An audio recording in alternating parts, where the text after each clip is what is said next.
রসুল বলে লা ইউমিনু আহাদুকুম হাত্তা আকুনা আহাব্বা ইলাইহি মিন ওয়ালিদিহি ওয়া ওয়ালাদিহি ওয়ান নাসি আজমাইন।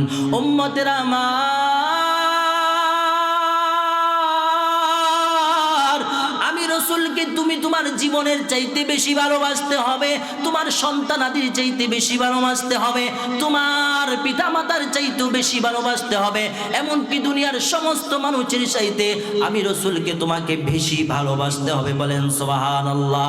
তার মানে বোঝা যায় রসুলের ভালোবাসা 50% না 100%? জুড়ে বলেন 50% না 100%? রসুলের ভালোবাসা থাকবে আপনার কলিজায় 100%, তাইলে আপনি রসুলের খাঁটি আশিক, তাইলে আপনি পরিপূর্ণ ইমানদার, কামেল মুমিন।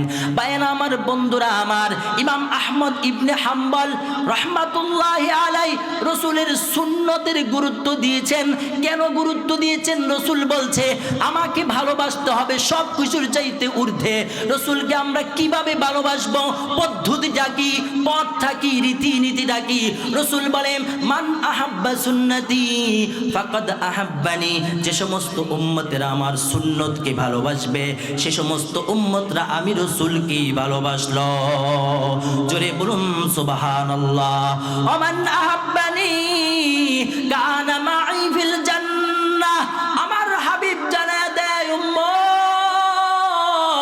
আমি রসুলকে যদি তুমি ভালোবাসো সুন্নত আদায়ের মাধ্যমে, তাইলে আমি রসুলের সাথেই তুমি জান্নাতে থাকবা।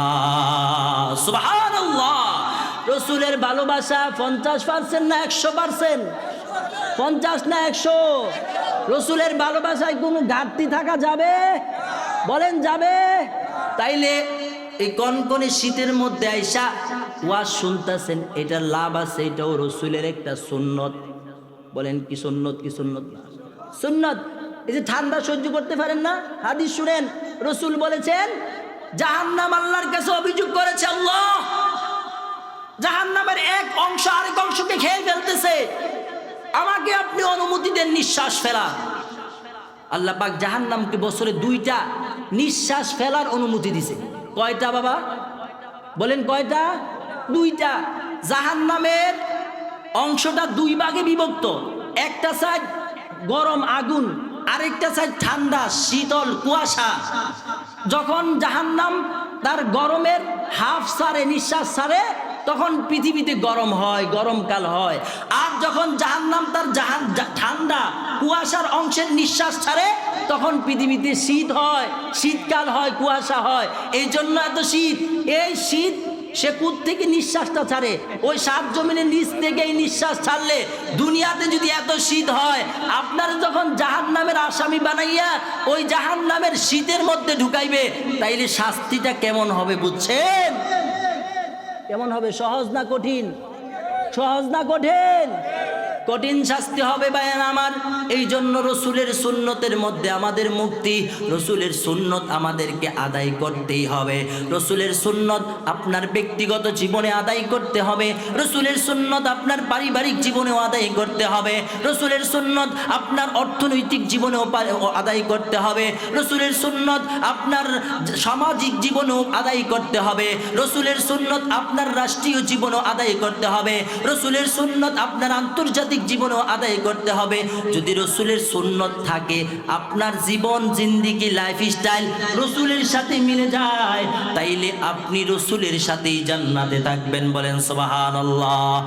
ভাইয়েরা আমার, বন্ধুরা আমার, গভীর মনোযোগ দিয়ে শুনেন ভাইয়েরা আমার। ইমাম আহমদ ইবনে হাম্বল তার ওই সময়কার দেশের রাষ্ট্রপ্রধান দ্বারা, সরকার দ্বারা বন্দী হয়ে গেলেন, গ্রেফতার হয়ে গেলেন হক কথা বলার কারণে। আহমদ ইবনে হাম্বল জেলখানায়। এমন সময় ইমাম শাফি রহমাতুল্লাহি আলাইহি স্বপ্ন দেখলেন যে আল্লাহর রসুল স্বপ্নযুগী ইমাম শাফিকে বলতেছে, ও শাফি, আমার আহমদ ইবনে হাম্বল হক কথা বলার কারণে, ন্যায় কথা বলার কারণে জেলখানায় আছে। তুমি আমার পক্ষ থেকে আহমদ ইবনে হাম্বলকে এই সুসংবাদটা জানায়া দাও, আহমদ ইবনে হাম্বলকে আমি রসুল ভালোবাসি। আরো জোরে বলুন সুবহানাল্লাহ।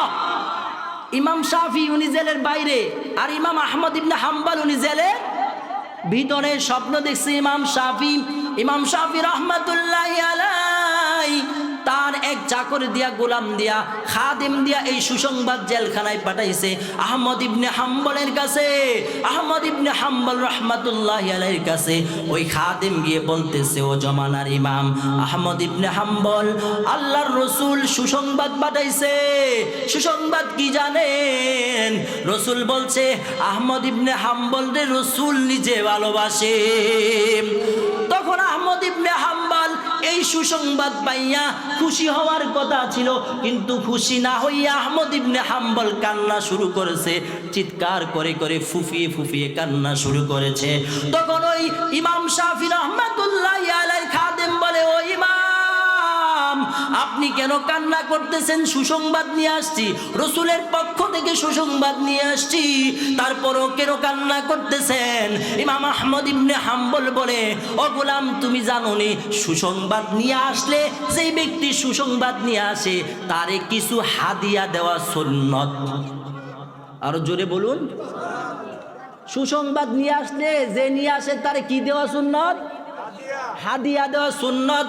এখন উনি তো জেলখানায়, জিন্দানখানায় বন্দী, ওনার কাছে পরনের জামাগুলা ছাড়া আর কিছু নাই। রসুলের এই সুন্নত আদায় করবে কিভাবে, এই টেনশনে কান্দে। সুবহানাল্লাহ বলে। জেলখানায় গিয়েও